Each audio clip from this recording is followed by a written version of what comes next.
If you're listening in the Volta region, this is OFM 92.5, Dagban FM 102.5. It's also picking the bulletin live in Tamale. We are live on Radio 192.1 in the Upper West region and also live on Radio Wa, and that's a Radio Power 96 in Spain. And around the world, you can join us on classfmonline.com.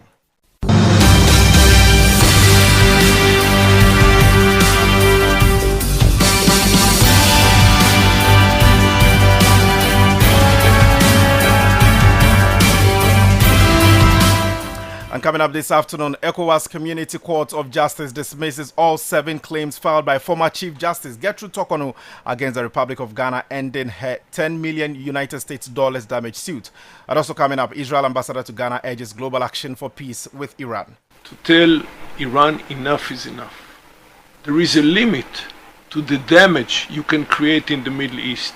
Israel and Syria and Lebanon and even the Yemenite government. And you want to stay with us for details of our exclusive interview with His Excellency Roy Gillard, who has also expressed Israel's readiness to support Ghana in restoring water bodies polluted by galamsey activities in the country. Also coming up in football, Benjamin Asare shines as Ghana hold England to goalless draw in World Cup Group L clash. Also coming up, police arrest 186 suspects in major Ashanti anti-organized crime operation. Also coming up in the bulletin, Ghana Education Service releases timeline for ongoing recruitment exercise. Meanwhile, shortlisted candidates will be announced on July 20 with onboarding from July to August. Also coming up in the bulletin, Volta chiefs demand stronger accountability from public officials, warning of possible summons over poor collaboration. To the railways. That is quite an impressive history. But you are the public servants going to execute these projects on our behalf. We expect full, fair, candid execution of these projects for the good of the region and the country. Well, this is 12 Live here on Class 91.3 FM. You want to stay with us because we've got details to these stories, including sports and some others coming up in the next 30 minutes.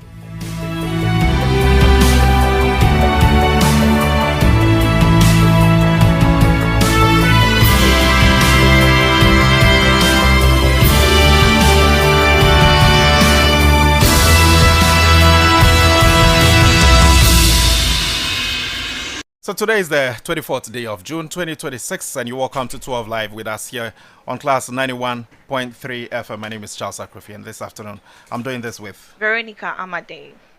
Now, the Economic Community Court of Justice has dismissed all 7 claims filed by former Chief Justice Gertrude Torkornoo against the Republic of Ghana, effectively ending her bid for a 10 million United States dollars in damages. According to Deputy Attorney General and Minister for Justice Remsai, the regional court found no basis for the relief sought and concluded that Ghana had not violated any of the rights cited in the application. In a Facebook post on Wednesday, June 24, Dr. Remsai disclosed that the court also declined to award any compensation, stating that its findings on alleged right violations did not support a case for reparations. Let's get to the other side of the studio and engage my colleague Kwame Ochi Jr., who has been following the development very closely. Kwame, this is coming from the Attorney General.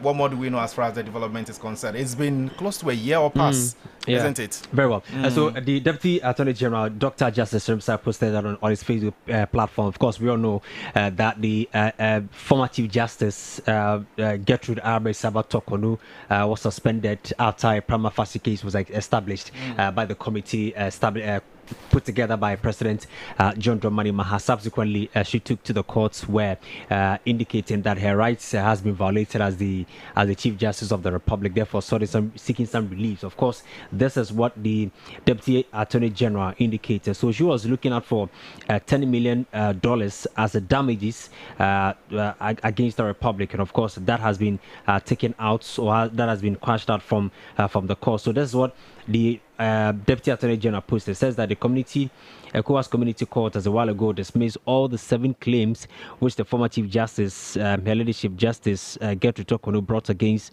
her beloved Republic in respect of her leadership claim for a $10 million damages. The court held that in light of the court's conclusions that Ghana has not violated any of the applicants' rights under the African Charter.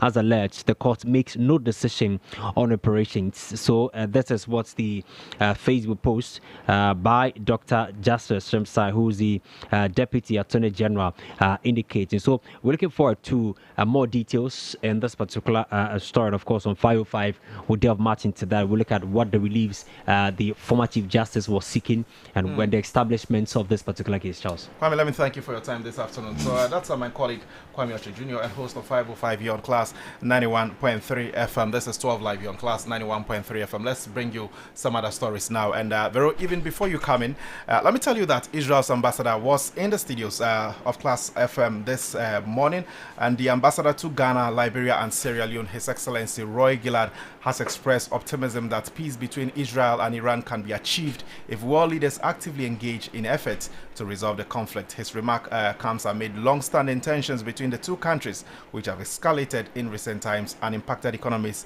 across the world. Speaking in an exclusive interview with Kwame Jumuajima on the Class Morning Show, Ambassador Gillard said Israel remains committed to peace with Iran, citing previous peace agreements with Egypt, the United Arab Emirates, and other countries in the Gulf region. He called on global leaders to play a more active role in promoting dialogue and peace. To tell Iran enough is enough. There is a limit to the damage you can create in the Middle East. Israel and Syria and Lebanon and even the Yemenite government, we would like to live in peace. We can live in peace. Again, just as we establish peaceful relations with 5 Arab states, we can do with all the Arab states. Iran is not an Arab state. Iran is a Muslim state, but it's not an Arab. It's not a Sunni state. It's a Shia state. So, reducing or bringing an end to the negative involvement of Iran in the business of the Middle East, Israel can achieve peace with Lebanon. We are just discussing it as we speak now. Kwame, you and I here. There are talks in Washington. We can even achieve with Syria, even though it is more challenging. There are challenges, but it is doable. We can, and that if we achieve peace with Lebanon and Syria, Saudi Arabia will follow. The rest of the Gulf states, Qatar and others will follow as well. It is challenging, but it is doable. We need to put an end to the destructive activity of Iran. So that's Israel's ambassador to Ghana, Liberia, and Sierra Leone. And on the issue of illegal mining, popularly known as Galamsey, he said Israel government is ready to support efforts to restore polluted water bodies using Israeli technology, which has attracted interest from several countries around the world.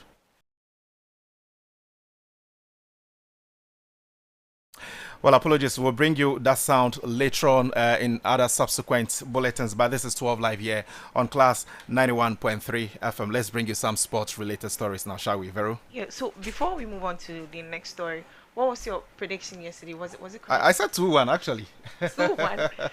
Well, so I said England 2-1. and Ghana shared their spoils in a hard-fought 0-0 draw in their Group L encounter at the 2026 FIFA World Cup in Boston, with Black Stars goalkeeper Benjamin Asare producing a standout performance to earn his side a valuable point. England controlled large spells of the contest and fashioned the better scoring opportunities, particularly after the break, but were frustrated by a combination of wasteful finishing and Ghana's disciplined defensive play. The Three Lions came closer to breaking the deadlock in the 86th minute when Bukayo Saka unleashed a low left-footed effort from outside the penalty area after being picked out by a headed pass from Declan Rice. However, Asare reacted brilliantly to make a sharp save and preserve Ghana's clean sheet. My colleague Charles Akrofi engaged the mood of the public on the streets of Laboni, and here is what he came through.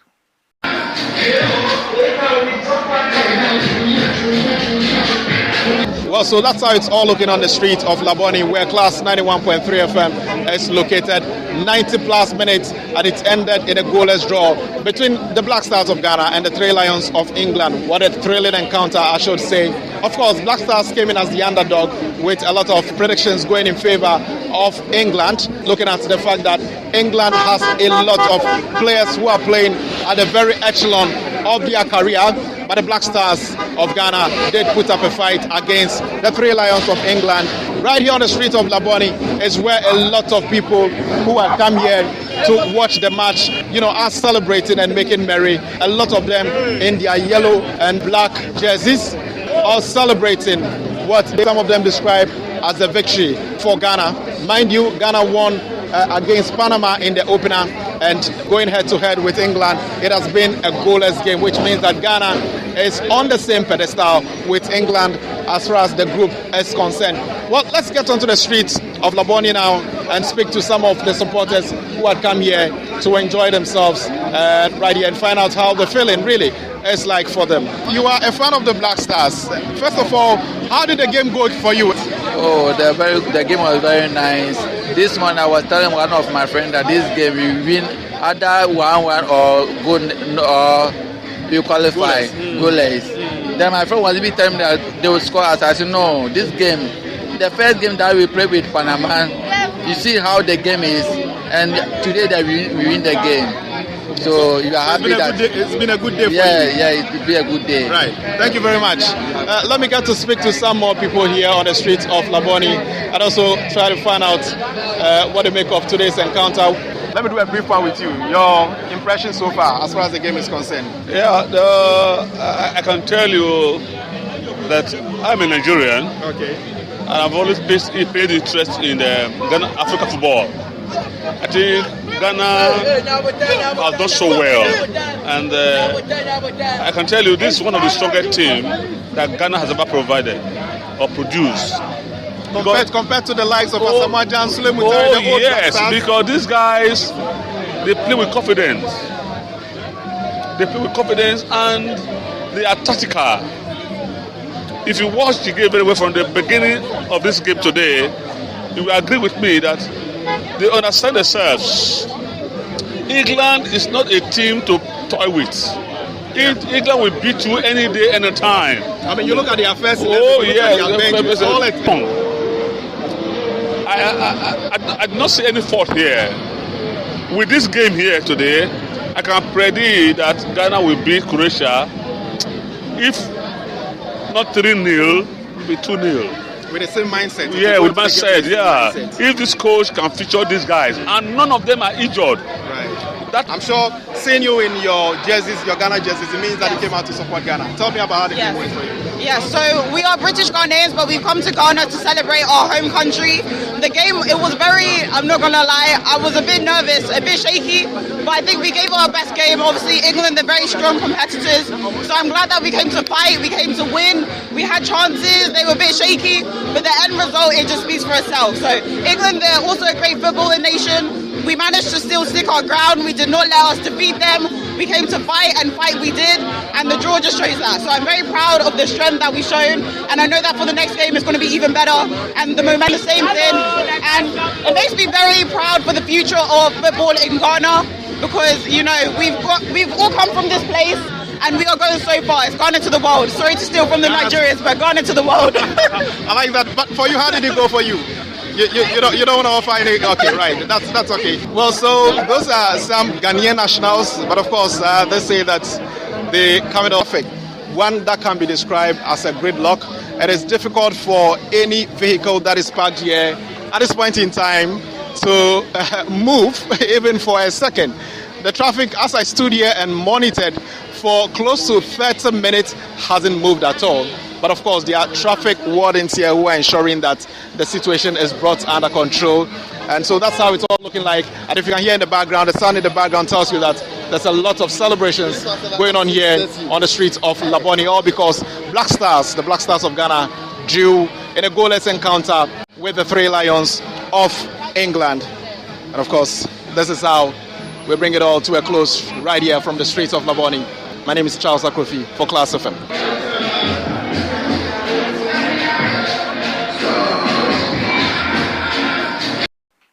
That's a quite interesting one day. You were on the ground yesterday. What time did you go? No, I didn't go home. Actually, I should say I didn't go home at all. I had, in fact, I slept on the street. Well, and you it had was some fans expressing excitement after the game. Let's do the some other excitement was all over their faces yesterday, Yeah. and we hope it actually continues. But this is 12 Live here on Class 91.3 FM. To some other stories now. And the Ghana Police Service has recorded a major breakthrough in the fight against organized crime following a series of intelligence-led operations across the Ashanti region. The Inspector General of Police's Special Operations Team, working together with the Ashanti Regional Police Command, carried out coordinated raids between June 8 and June 17 in several communities, including Asafo, Kenyasi, Aframa, Asokwa, Bokrum, Krofrom, Atonsu, Bukro, Asawasi, and Old Tafo, Ahimbronum.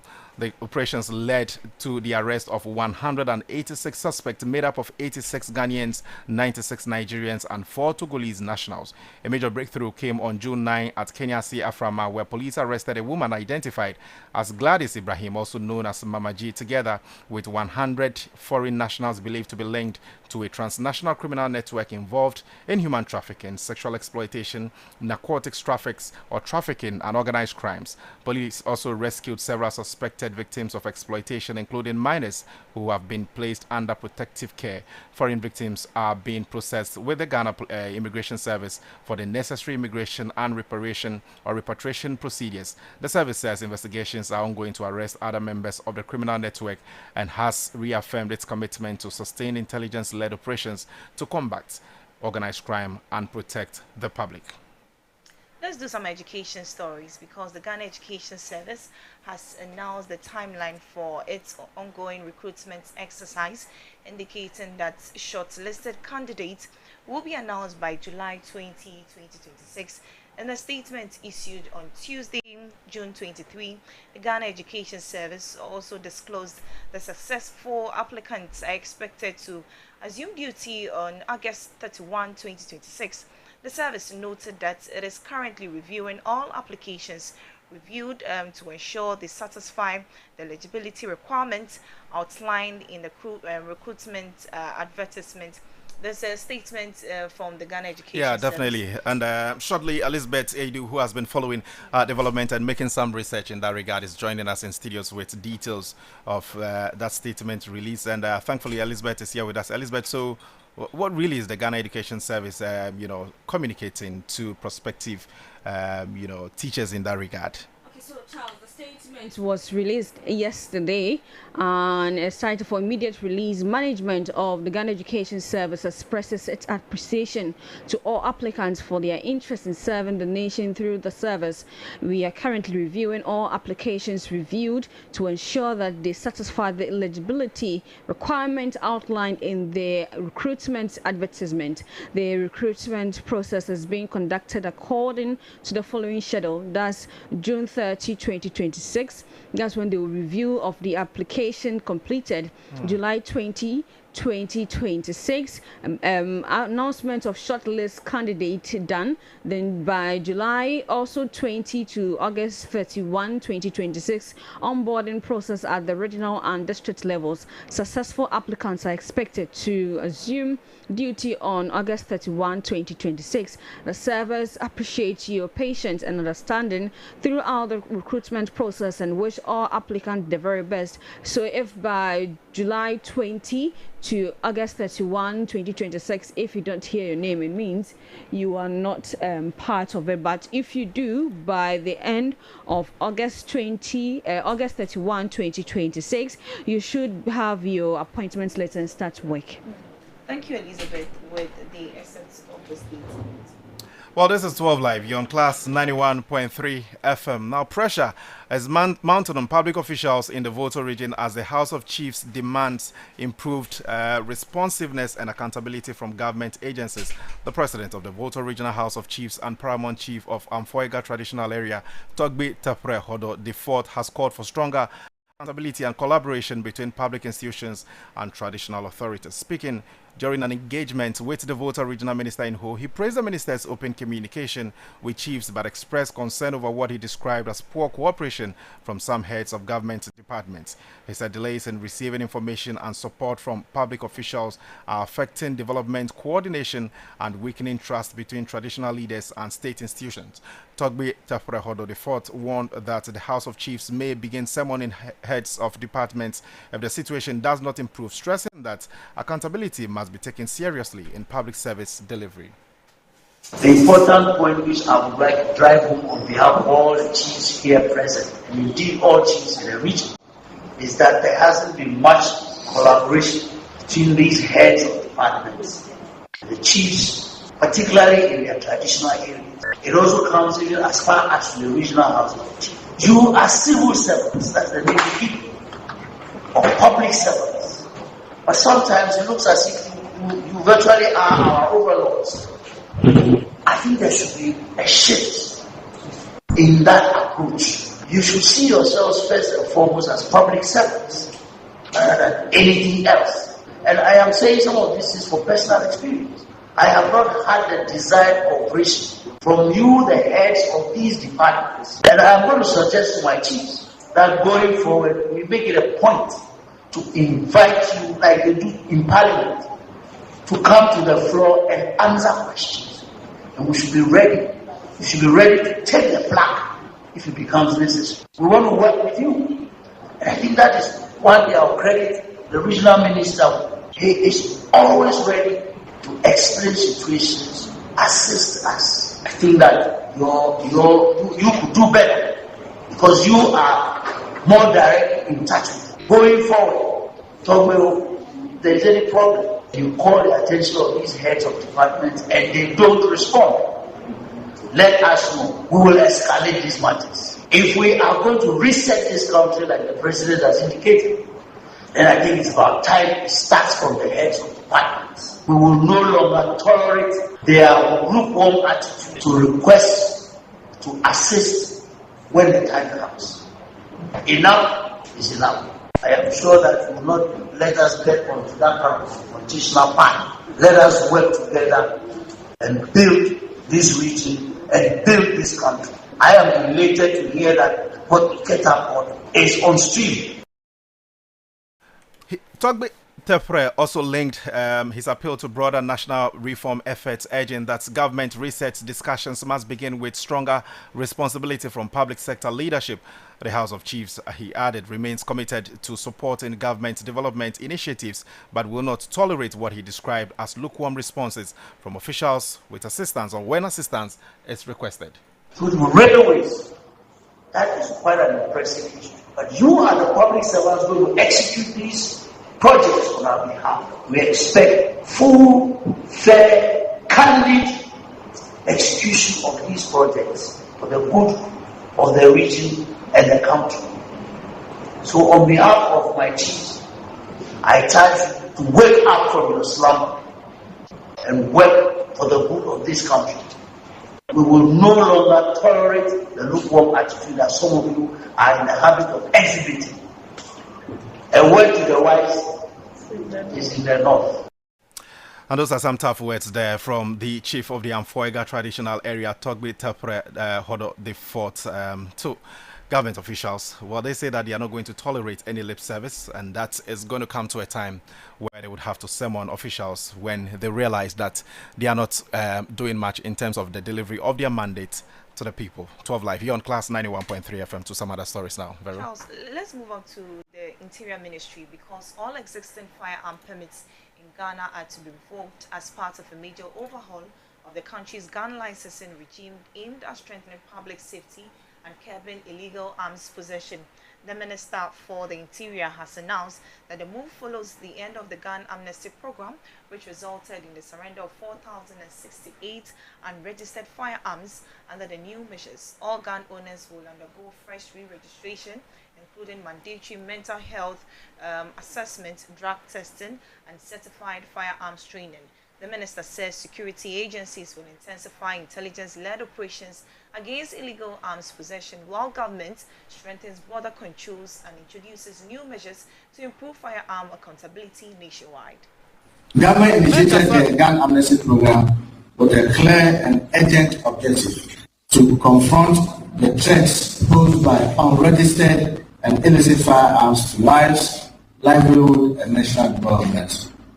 At the same time, we recognize that sustainable security requires more than enforcement. It demands trust, dialogue, and provision of a lawful pathway for citizens to recognize their conduct without fear. I'm pleased to report that this approach yielded meaningful results. A total of 4,038 unregistered firearms were surrendered to the Ghana police. These outcomes reflect the patriotism, responsibility, and civic commitment of Ghanaians who choose compliance over lawlessness. Indeed, the nation is safer today because of your actions to surrender those guns. You had the Interior Minister Muntaka Mohamed Mubarak. Now, Electroland Ghana Limited is giving you weekly and monthly big rewards when you buy Samsung, TCL Media, and NASCO Electronics anywhere in Ghana and from any authorized dealer or reseller. Just buy your LED Smart TV, splits AC, double door fridges, auto grill gas cookers, washing machines, sound towers, microwaves, blenders, mobile phones, and more from Samsung, TCL Media, and NASCO, and dial star 928 star 8888 hash or go to register.electrolandraffles.com to enter our weekly and monthly draws. Electroland Ghana Limited, rewarding your patronage the big way. And while we reward your patronage the big way, you should be ready to reveal your fortune with Reveal Scratch for Win, because it is here to change your life for good. So just dial star 850 star 5 hash and win up to 1 million Ghana cedis or more in cash prizes instantly. It's easy, it's exciting, and it's regulated by the National Lottery Authority. So in terms of the processes, you want to pick up the phone and dial star 850 star 5 hash to play the game now simply, and then choose your station. That's Class FM to play the game. Select stake amount between 5 Ghana cedis and 2,000 Ghana cedis. Choose your lucky card out of 5 options. Confirm gameplay and enter your Momo pin. You receive your game results and winnings instantly. It's easy, fun, and exciting. So you want to get ready to scratch, win, and live your best life with Reverse Scratch for Win. Up to 1 million Ghana cedis up for grabs. So one more time, the short code is star 850 star 5 hash, and then you are in for a good treat. So Reverse Scratch for Win, scratch keke. Nedi Sika Sebam. Reveal is strictly for persons 18 years and above. Reveal Scratch for Win is powered by Super Cash Games. And just as we begin to wrap up today's edition of 12 Live, let's bring you up to speed with developments beyond the borders of Ghana now, because police in South Africa are investigating the murder of a 29-year-old Malawian national during a match against illegal immigrants at the Jika Joe informal settlement in Mattisburg, and 2 other people who were also injured in the attack on Friday. Led by anti-immigrant group March and March, the protest reportedly turned violent after a woman claimed that her relative had been killed by Malawians. Hundreds of people from Malawi are camping in Pietermaritzburg following the attack in the city, which is the capital of KwaZulu-Natal province. Another group is sheltered in nearby Durban, awaiting repatriation as efforts to send them home continue. March and March has been increasingly vocal in recent months, coordinating mass protest and setting a 30-day June deadline for all undocumented foreigners to leave the country. The ultimatum has no legal backing, but has already led thousands of people from other other African nations, including Ghana, Nigeria, Malawi, and Mozambique, to flee South Africa. And that's how we wrap up today's edition of 12 Live here on Class 91.3 FM. You want to log on to Class FM online for some more stories. My name is Charles Akrofi, and this afternoon I did this with Veronica Ama. At 5 o'clock, you want to join Kwame Otri Jr. and the team as I bring you details of the day's big stories with some insightful conversation right here on Class 91.3 FM. And today's a Thursday. Of course, up next is going to be the afternoon business review. Let's give you some business tidbits even as you go through the day. It's always a pleasure having you for company. Enjoy the rest of our program and have a good afternoon. Bye-bye.